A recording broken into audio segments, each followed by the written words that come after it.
Last vlog में देखे हमने कुछ ऑस्ट्रेलिया यूनिवर्सिटी के 5th सेम के ईसी के प्रोजेक्ट्स। उन्हें ही आज कंटिन्यू करते हैं पार्ट 2 में। हाय, मेरा नाम है गौरव। दुनिया की काफ़ी मशहूर यूनिवर्सिटी से होता हुआ मैं आज यहाँ पे पहुँचा हूँ। साथ में कुछ वर्क एक्सपीरियंस भी पाया। पर यह ब्लॉग मेरे बारे में नहीं, आपके बारे में है। क्योंकि आत्मनिर्भरता का सपना आपने पूरा करना है। पर हमारे स्टूडेंट्स में गलती है या सिस्टम में या शायद दोनों में। So do tune in brothers and sisters. Alright, so आदाब, सत श्री अकाल एंड नमस्ते to all.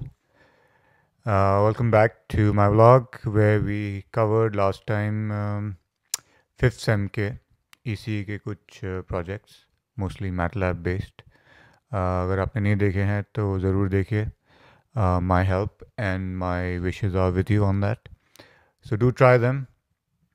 The purpose of these vlogs मैं repeat कर रहा हूँ वो सिर्फ इसलिए हैं so that we can, well, you can, studying in India, gain from कुछ knowledge जो यहाँ पे हम exposure लेते हैं in terms of practical experiences. मैं बार बार कहता हूँ कि I think EC curriculum जो इंडिया का है थोड़ा ज़्यादा theoretical based है.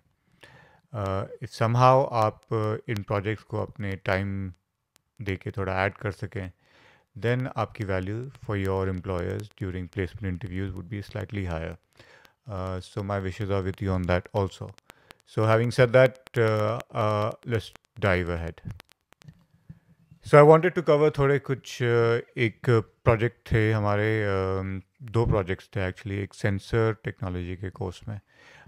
But I think I've covered that in my vlog number 4 कि वो जो प्रोटोटाइप का बोर्ड जो हमने यूज़ किया था खास करके जिससे आप op amps and digital analogue electronics prototype कर सकते हैं. तो have a look at that blog क्योंकि उसमें जो बेसिस है वो कवर करी गई है.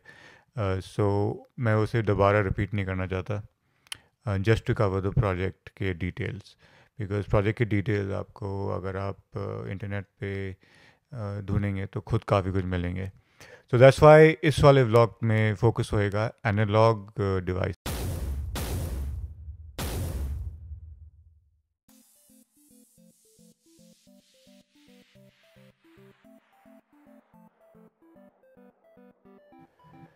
तो इनको कवर करने का कारण क्या है? On the internet you can find ministry of human resource development, government of India का काफ़ी अच्छा एक पोर्टल, जिसके अगर हम पार्टनर्स जाके देखें किन किन ने अपने लैब्स की इंफॉर्मेशन दी है तो you will find all the big names, Kharagpur, Roorkee, Delhi, Bombay, IIT सारे जो हैं. तो इनके मैंने जाके देखे कि ये एनालॉग इलेक्ट्रॉनिक्स में कौन कौन से प्रोजेक्ट्स, लैब्स के बारे में इंफॉर्मेशन है. So if you look at them, कुछ काफ़ी इवॉल्व का टाइप के प्रोजेक्ट्स उन्होंने कवर किए हैं यहाँ पे. बट मुझे लगा कि ये थोड़ा हाई लेवल है. That's why I went and checked actually में IIT बॉम्बे. अगर IIT बॉम्बे के हम जाके कोर्सेज देखें तो वो क्या पढ़ाते हैं एनालॉग इलेक्ट्रॉनिक्स में. तो I think these are the lab sheets for analogue electronics के कोर्स में. कर्व ट्रेसर, सो ये एकदम स्टार्टिंग के लैब्स थे. But you slowly build up towards common emitter जो मैंने कवर किया, and then you also cover thing like in more detail. बहुत जो एकदम बिल्डिंग ब्लॉक्स हमें ये कहेंगे, क्योंकि current mirror and the next one differential amplifier and the last one emitter follower. इन सब के साथ ही आप एक पूरा ऑपरेशनल एम्पलीफायर सर्किट बना सकते हैं, and which is actually very amazing thing, क्योंकि ये मेरे लिए खास लर्निंग रहा है इस बार, टू बी एबल टू सी एक पूरा ऑपरेशनल एम्पलीफायर फुल नेटवर्क, उसमें रिकग्नाइज करना, अरे हाँ ये तो मैं जानता हूँ, दिस इज डिफरेंशियल पेयर, ओ या this is a current mirror, okay this is a current source. This kind of learning is amazing. क्योंकि you know आप I mean imagine you're actually looking at a very complicated circuit of an operational amplifier, and you're able to find out, array, I can recognize these things. Let me show you an example. तो ये देखिए, this is actually just from the Wikipedia page of operational amplifier. थोड़ा नीचे जाके एक circuit दिखाते हैं. And if you look at it, first pass में देखते हैं तो लगता है कि okay, lot of things happening. But how do you connect the dots? How do you make out ki what are the components of this very complicated looking circuit? But then if you scroll down, you begin to see things जो एकदम building blocks हैं इसके. And that's exactly what they highlighted यहाँ पे in boxes के अंदर, ये color coded boxes के अंदर. And now suddenly you see, okay, हाँ ये मैं recognize कर सकता हूँ. I can recognize things that I've studied. एकदम building blocks हैं, current mirrors, right? Differential amplifier, right? Gain. So essentially just a basic amplifier, voltage amplifier. And I thought that was amazing because ये जो knowledge है, this knowledge is like in different level की knowledge, right? तो आपने सिर्फ labs नहीं करे, and just not for the sake of doing it, but real world application, to be able to take a very complicated circuit और उसके अंदर आप छोटे छोटे blocks को उसमें divide कर सको. ये knowledge अगर आप ले जाते हैं अपने साथ coming out of institute in India as an EC student, बहुत priceless है, इसकी value बहुत ज़्यादा.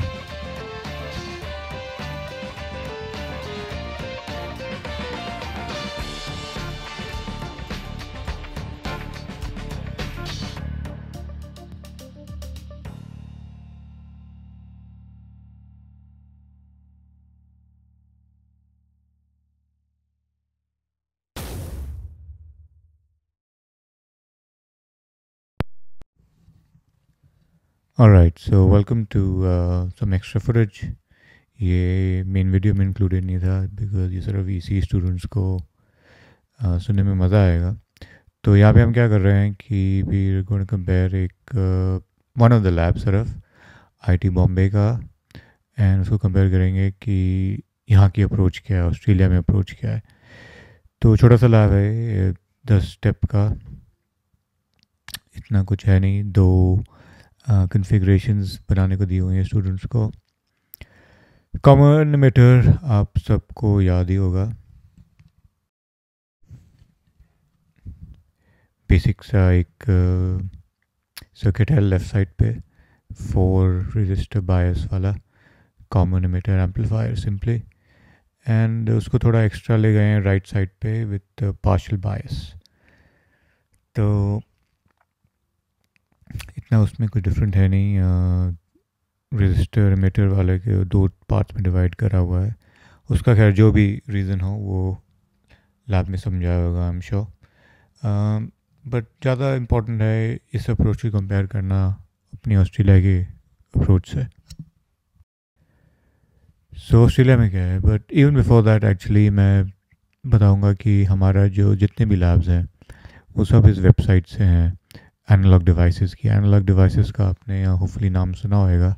एक्चुअली मुझे मेरे एक इंडिया के एक प्रोफेसर ने बताया था. ये बेसिकली छोटे छोटे से डिवाइसेस बनाते हैं जो आप घर में यूज़ कर सकते हैं लाइक नॉर्मल स्टूडेंट्स. सो एनालॉग डिवाइसेस के डिस्कवरी का ऑसिलोस्कोप, फंक्शन जनरेटर्स एक्सेट्रा आप ख़रीदें तो बहुत फ़ायदा होएगा, उससे लैब जाना नहीं पड़ता. But coming back to this lab, इस लैब में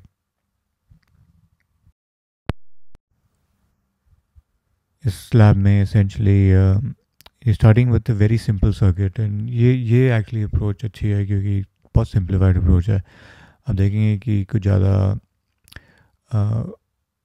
आई मीन बहुत सिंप्लीफाइड इसलिए है कि you are able to then slowly see कि यार ये how these things are built. अब इसमें फॉर एग्जांपल एमिटर रजिस्टर उन्होंने डाला ही नहीं है शुरू में, but there is a normal. So अपना जो 4 बायस नेटवर्क होता है जो हम जिससे हम स्टार्ट करते हैं, उससे पहले क्या होता है, उससे सिंपलर क्या है, in a sense we are able to see. So like clearly the emitter resistor here is not present. अब उसका क्या फ़ायदा है, उसका क्या एडवांटेज है, डिसएडवांटेज है. So it becomes a investigative process, right. अब यही नहीं है यहाँ पे कुछ, तो उसका क्या इफेक्ट होएगा एंड देयरफॉर उसको क्यों इंक्लूड करना है. So then you start investigating it थोड़ा सा you know like exploratory mode में. एंड बट जैसा वहाँ पे था आईआईटी में कि दे गो अहेड थोड़ा कि उसको बढ़ाए कैसे जाए. तो obviously you make it more interesting. तो यहाँ पे उन्होंने कुछ नया कॉन्सेप्ट इंट्रोड्यूस किया है, again in the simplified one only. जो नेगेटिव फीडबैक है वो कैसा है, उसका क्या फ़ायदा होएगा, उससे हम can we also stabilize DC operating point. Again, we have not even reached the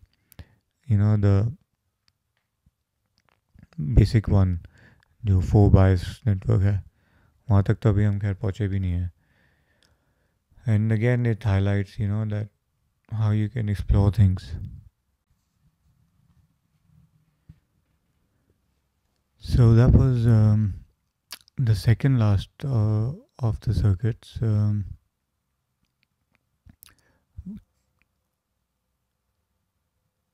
That's the complete circuit.